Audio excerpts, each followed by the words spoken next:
So this is everything I made for Christmas in 2025. The majority of them are not holiday specific, so you could use these all year round or for a birthday. And I'm just gonna show off a bit of what I made, and then each segment will have a little tutorial with it. I'll also show you the bits and bobs that I bought at the end as well. The first thing I made was these felt name banners for my brother.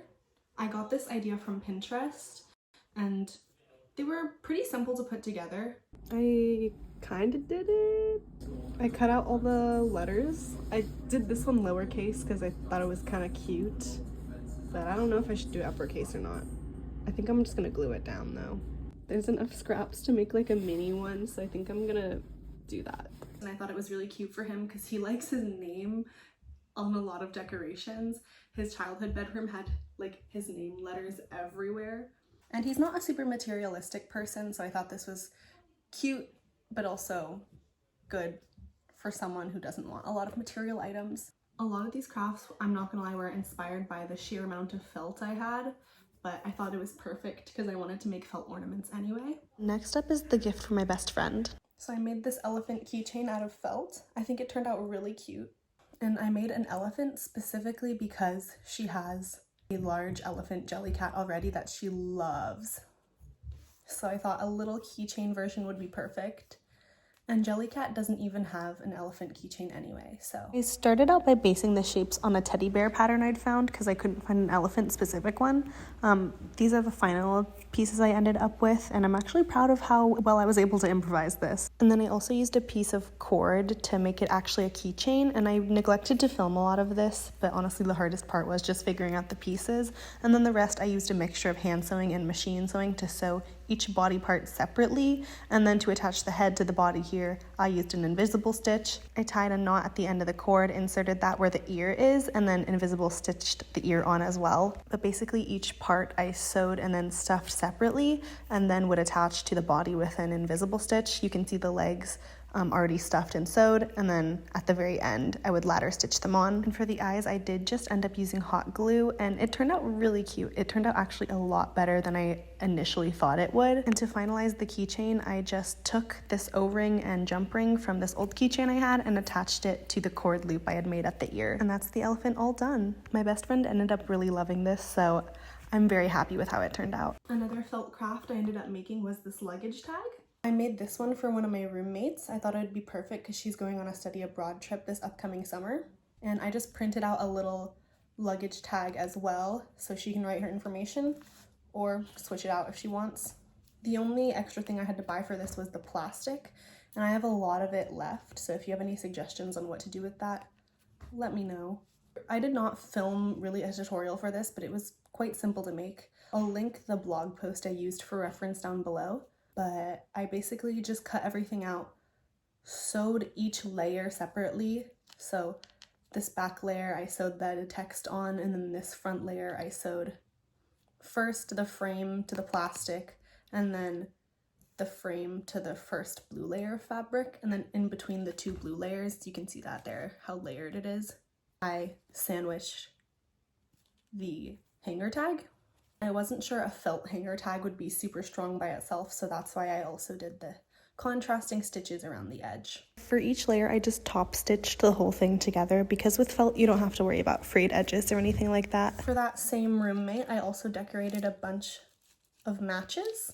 I bought a bulk pack of blank matches off Amazon, and I just drew on them with Sharpie.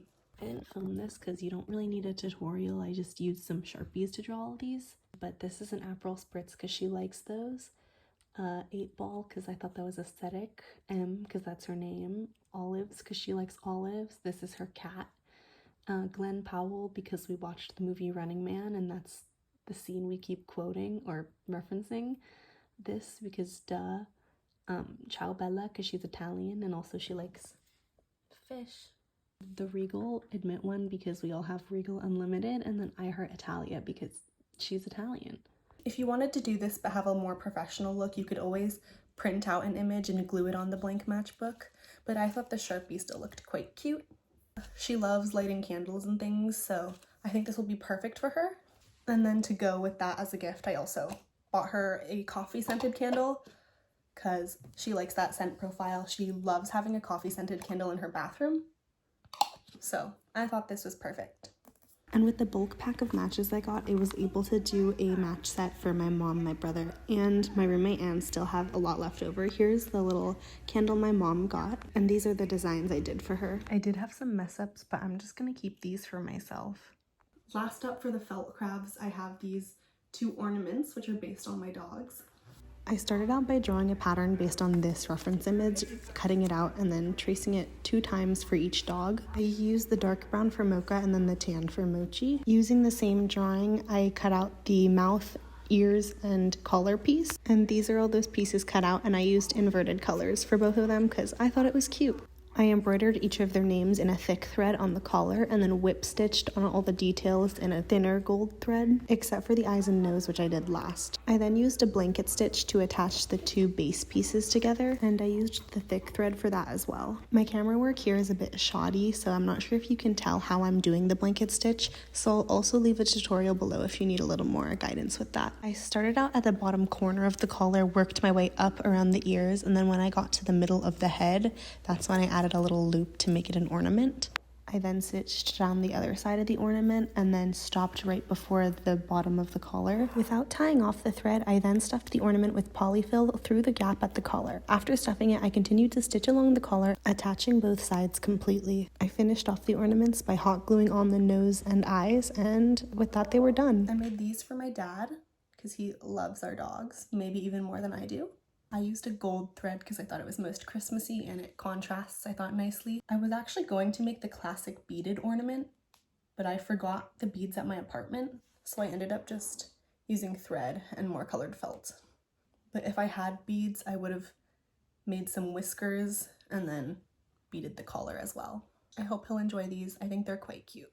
For my mom, I made these glass frames. We saw artwork like this at a county fair in Maine, so I thought it'd be super cute to make one myself out of sea glass I already had, because I've been collecting sea glass and rocks for a while now. I took the frame apart and I'm now using the piece of paper that was included as a base. I think I'm gonna mark with a pencil where I should glue before actually gluing it. These were quite straightforward to make. All I had to do was plan out the picture I wanted with the stones and glass that I had, mark it with a pencil, and then finally glue everything down with hot glue. With the pictures that had extra elements, I just used a fine point Sharpie to draw on the beaks and eyes of these birds, for example. After putting everything back in the frame, these are so stunning, especially in the sunlight. I quite like them. These turned out super cute, but I wish I had cleaned the glass and rocks before I glued it in, because I've totally forgot to do that, and now they look a little bit foggy. All you need is a shadow box and some natural materials. The visual impact is really high for the amount of effort and cost that you have to put in. Lastly, I made this giant F1 tire pillow. It was originally supposed to be a throw pillow, but I made it perhaps a little too big. So this is definitely a bed pillow. My other roommate, she is a major F1 fan like me, so I thought it'd be super cute to make a pillow like this. She loves having a cozy bedroom area. And I did make a TikTok tutorial, so I'll insert that right now. Here's how I made this F1 tire throw pillow. For this project, you'll need a lot of gray or black fleece to make the base of the pillow. Half a yard, maybe a yard of colored fleece. I chose red because that's the code for soft tires, and pillows are soft. You'll also need something to fill the pillow with. I have this bag of polyfill, but you can use fabric scraps, or if you have a pillow insert already, that would also work. You'll also need basic sewing supplies like a good pair of scissors, a measuring tape, and needle and thread. If you have a sewing machine, that's ideal. It'll make this process a whole lot easier, but you can also hand sew it or glue it. Lastly, you need chalk or some other tool to mark the fabric with, and then I would also recommend getting fabric glue just to attach all the letters at the end. I hand sewed them last time and it was not worth it. It was not fun. I cannot recommend. This was already a circle because of a previous attempt at making a pillow, but if you want to make a circle, just fold whatever fabric into quarters. You just have to bring the tape measure around and keep marking it. Using the radius width seam allowance, so for me 11 inches, I calculated the diameter of the circle, which is about 70 inches. So this long line is about 72 inches to account for seam allowance. I did eyeball the straight line, so it's a bit wonky. That's my bad. And then the width of this is just however thick you want the pillow to be. So I chose 6 inches and then 1 inch seam allowance on both sides. That's 8 inches. I'm adding a lot of seam allowance for this project because I don't care if the pillow ends up being a bit bigger than previously measured. Typically you only need ½ inch on both sides instead of a whole inch. I'm just not that strict with my measurements, especially since this is not like a wearable piece, so it doesn't matter. So this is all the pieces for the base pillow. If you were going to machine sew on the colored fleece bits, I would do that right now. But if you're going to hand sew or glue down the letters, I would recommend doing that at the very end, just so you know what the final shape will be like before you place them down. So I pinned the rectangle of fabric to one of the circles, and now I'm just gonna sew all around the edge. Then I just did the same thing on the other side.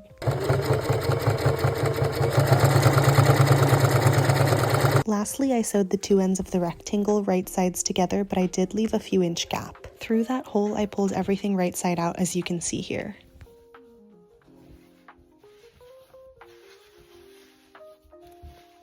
Along with the polyfill, I stuffed this pillow with some scrap fabrics as well, because that was left over, and why waste? So I just looked up the Pirelli and then P0 logos to make a template, using a piece of paper as a reference. I'm just changing the scale to get the correct size. I think 22 looks about right. Like the P0 logo looks like it'll take up the entire sheet of this paper, so I think I'm gonna do more than 100 for this scale.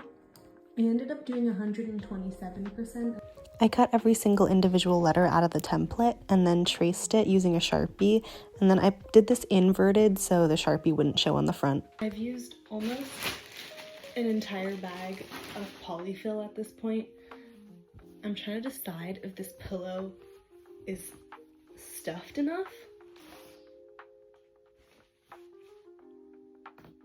I just don't know that it was like the strongest. So I ended up just using the entire bag of filling because it looks super fluffy now, but I know with use it's gonna flatten out and the filling is gonna condense. So better to overfill than underfill, in my opinion. If you're gonna make a pillow bigger than this, like the dog bed version or even like a beanbag version, you're gonna need a lot of filling.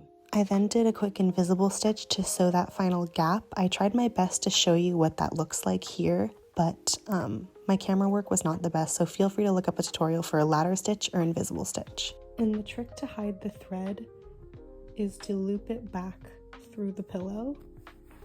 Snip the thread over here.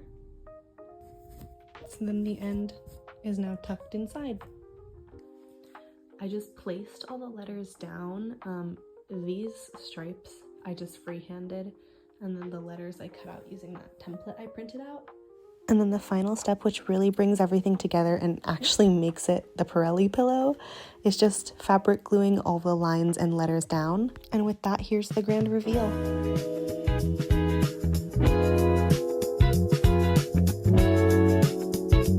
And if you want more crafty F1 content, that has turned into my TikTok niche, so follow me there if you like that. Debating whether or not to make a stitch through the center of the pillow to give it more of a donut tire shape. I'll ask her about it once I give it to her, and if she wants me to make a hole, I can. We're close like that, so I can ask her those things. And that is everything I made this Christmas. Stick around if you want to see everything I bought as well. I'm gonna dive into that.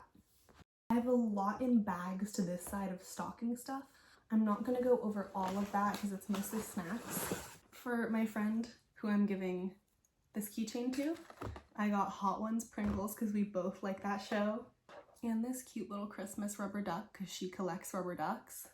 For my little cousin, I already wrapped it, but this is a Glossier foundation and the One Size setting spray. Me and my mom also went shopping for my little cousin. So there's this purse. I already had this bag charm, so we attached it. She wanted knee-high boots. We weren't entirely sure what style, but she specified black and not cowboy boots. So hopefully these are good. We spent like 2 hours in the store trying to find the perfect pair. These are for my mom, for my mom's stocking. I got this for my mom's stocking and it came in a pack, so also for my little cousin and my aunt's stocking as well.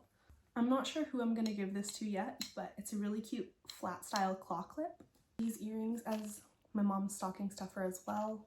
Most of this is stuff for my mom's stocking because I'm the one who bought the stuff for her stocking, and then my mom and I bought stuff for everyone else's stocking. These gummies I got for both my mom and dad because they both really love this specific brand. I went kind of ham at Daiso.